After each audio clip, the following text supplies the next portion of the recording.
لیکن وہاں اقلیت اور اکثریت ہے، اس لیے کہ یہ جو لوگ طالبان جن کو کہا جاتا ہے یہ سب پشتو بولنے والے ہیں۔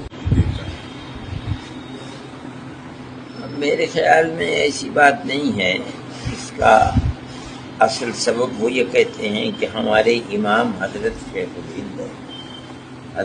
الہند دیوبند کے رہنے والے تھے، دارالعلوم دیوبند کے صدر مدرس تھے اور اپنے زمانے میں سب سے بڑے عالم تھے، لیکن انگریز کی دشمنی ان کے رگ و ریشے کے اندر سرایت تھی۔ پھر انگریز نے ان کو پکڑا اور پکڑ کر ان کو مالٹا کی جیل میں بند کیا اور 4 سال وہ وہاں رہے۔ انہوں نے ہندوستان میں انگریز حکومت کے خلاف سب سے پہلے وہ آدمی ہیں جنہوں نے افغانستان کے اندر آزاد ہند حکومت قائم کی تھی، جس کا صدر مہاراجہ پرتاپ سنگھ کو بنایا تھا اور مولانا برکت اللہ صاحب بھوپالی کو وزیر اعظم، اور ان کے شاگرد حضرت شیخ الہند رحمۃ اللہ علیہ کے شاگرد یہاں کے پڑھے ہوئے مولانا عبید اللہ سندھی رحمۃ اللہ علیہ کو وزیر خارجہ بنایا گیا تھا۔ یہ جو اس وقت طالبان ہیں یہ حضرت شیخ الہند رحمۃ اللہ علیہ کی تحریک سے جو لوگ جڑے ہوئے تھے آزادی ہند کے لیے اور آزاد قبائل کے اندر کام ہو رہا تھا، یہ ان کی اولاد یا اولاد کی اولاد ہیں۔ اس لیے یہ اپنا امام ان کو بناتے ہیں، یہ کہتے ہیں کہ وہ ہم جس طرح انہوں نے اپنی ساری زندگی ملک کی آزادی کے لیے، یعنی استعمار غیر طاقت کے چنگل میں ملک پھنسا ہوا تھا، آزادی کے لیے کام کیا تھا، اسی طریقے پر ہم بھی ان کے راستے پر چل رہے ہیں۔ بس اتنی بات ہے، باقی یہ کہ وہ دیوبند کے پڑھے ہوئے ہیں، ملک کی آزادی سے پہلے لوگ تو پڑھتے تھے، مگر میں جہاں تک جانتا ہوں آج اس وقت اس میں سے کوئی زندہ نہیں۔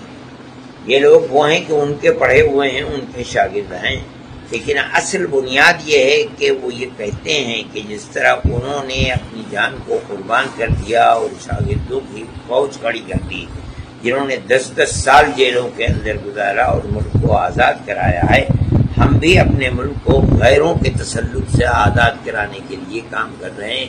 تو گویا کہ جو لائن انہوں نے دی تھی اور اس کے اوپر وہ زندگی بھر کام کرتے رہے، ہم بھی اسی لائن پر چلنے والے ہیں۔ لوگ یہ سمجھتے ہیں کہ یہ لوگ دیوبند کے پڑھے ہوئے ہیں، دیوبند کے پڑھے ہوئے نہیں، ملک کی آزادی کے بعد کہاں تھا؟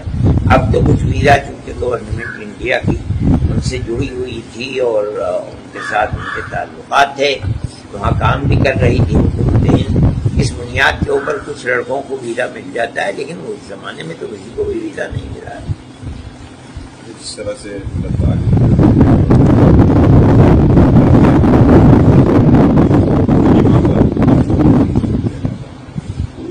مطلب کس کا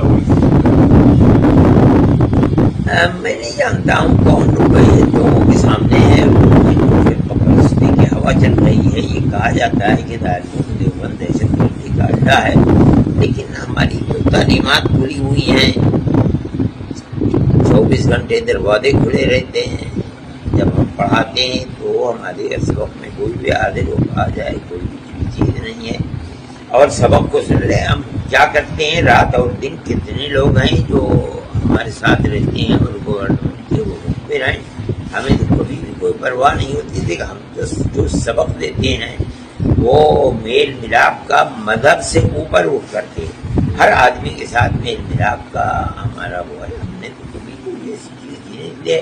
لوگ کہتے ہیں کہ یہ مرکز بنانے جا رہی ہے گورنمنٹ، کیا کر رہی ہے، گورنمنٹ کو اختیار ہے، ہمارے اوپر اس کا کوئی اثر نہیں پڑتا۔ جو ہم پڑھاتے ہیں وہ 14ویں رات کی چاند کی طرح روشن ہے، جس کا جی چاہے آئے ہمارے سبق کے اندر بیٹھ جائے۔ ہم تو پیار و محبتی کی ترقی کرتے ہیں، اور اسلام دنیا میں جو جنگل کی آگ کی طرح پھیلا ہے وہ کوئی دشمنی سے تھوڑی پھیلا ہے، وہ تو پیار و محبتی کے ساتھ پھیلا، دنیا کے ہر قوم نے اس کو قبول کیا ہے۔ لوگ یہ سوال کرتے ہیں کہ ہم گورنمنٹ کے وہاں کی گورنمنٹ کے طالبان کے سے محبت رکھنے والے اور ان کے بارے میں اچھی رائے رکھتے ہیں، یہ بھی غلط ہے۔ ہم تو کسی کے بارے میں بھی کوئی رائے نہیں رکھتے، یہ تو مستقبل بتائے گا کہ وہ کیا کر رہے ہیں، اور انہوں نے اپنے ملک کو کیا کس طرح سے چلایا ہے. یہ ایک کھلی ہوئی بات ہے کہ جو دو چیزیں بڑی بنیادی ہیں کسی بھی حکومت کے لیے. ایک تو یہ ہے کہ ملنے جلنے والے جتنے بھی لوگ ہیں ان کے اندر میل ملاپ اور محبت کو پیدا کرے. آپس میں دشمنی کو جنم دینا یہ کوئی چیز نہیں ہے. میل ملاپ کسی بھی طبقے کے اندر اقلیت اور اکثریت کے اندر، ان کے ملک میں بھی اقلیت اور اکثریت ہے، اگر وہ ہر اقلیت کے فرد اور اکثریت ایک ہی پیمانہ رکھتے ہیں، کسی کے حق کو نہیں مارتے بلکہ ملک کی ترقی کی سطح کے اندر معاشی اعتبار سے، تعلیمی اعتبار سے، رہن سہن کے اعتبار سے اگر ایک پیمانہ ہے، دو پیمانے نہیں ہیں، ہم ان کی تعریف کریں گے. اسی طرح سے اگر ملک میں وہ امن و امان قائم کرتے ہیں ہر آدمی کی، چاہے وہ ان کا اپنا ہے یا اقلیت کا فرد ہے، عزت بھی محفوظ ہے، مال بھی محفوظ ہے، جان بھی محفوظ ہے. اگر وہ اس طریقے پر چلتے ہیں ہم تالی بجائیں گے، ہم کہیں گے بہت اچھا ہے. اور اگر اس طریقے پر نہیں چلتے تو دنیا ان کی مخالف ہوگی، ہم بھی اسی رائے کے اندر کھڑے ہوئے ہوں گے. اچھا حضرت، ایک سوال اور ہے کہ جب دارالعلوم سے پوری دنیا میں لوگ پڑھ کر گئے، دنیا میں سوچ کو مطلب کہنے کا ہے طالبان سے ہی جوڑنا حکومت کو یا اور کسی نہیں، دنیا میں جو لوگ گئے ہیں پڑھ کر کے وہ اپنا کام کر رہے ہیں. جس ملک کے اندر بھی بیٹھے ہوئے ہیں اس ملک کے اندر اپنا کام کر رہے ہیں، یعنی اپنے دین کا کام کر رہے ہیں. طالبان تنہا وہ لوگ ہیں کہ جو ملک کے اندر یہ کہتے ہیں کہ ہم جہاد آزادی وطن کر رہے ہیں، جس طرح ہمارے ملک کے اندر جہاد آزادی وطن ہوا ہے.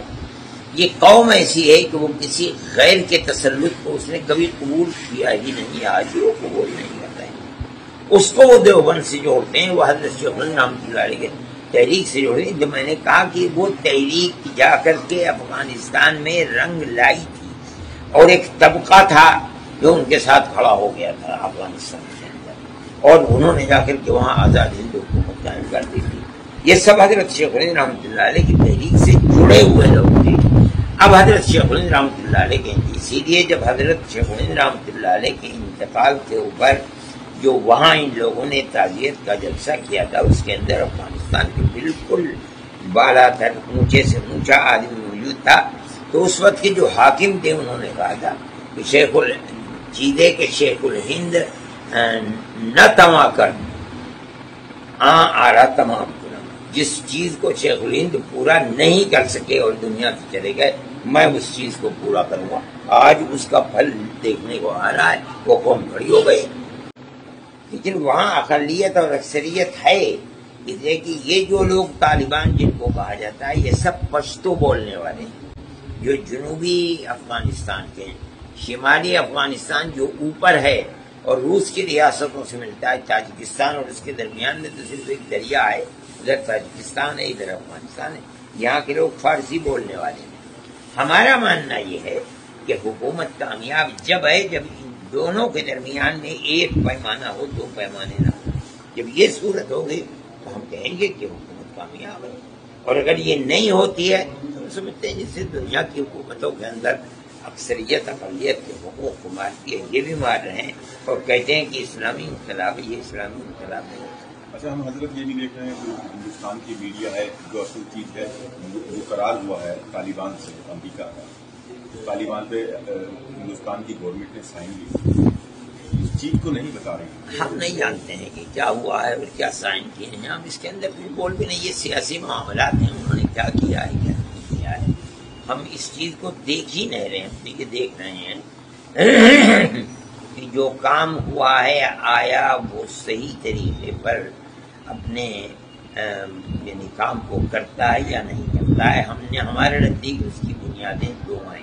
میں نے کہا کہ ایک تو امن و امان ہر سطح کے اوپر، عزت و آبرو اور مال و دولت ہر چیز کا محفوظ رکھنا. دوسرے یہ کہ ہر ایک کے لیے دو پیمانے نہیں ایک پیمانہ ہونا، تب حکومت چلے گی. اور اگر نہیں چلے گی تو اسی کے اندر سے دوسرا طبقہ کھڑا ہوگا جو جڑ اکھاڑنے لگے گا.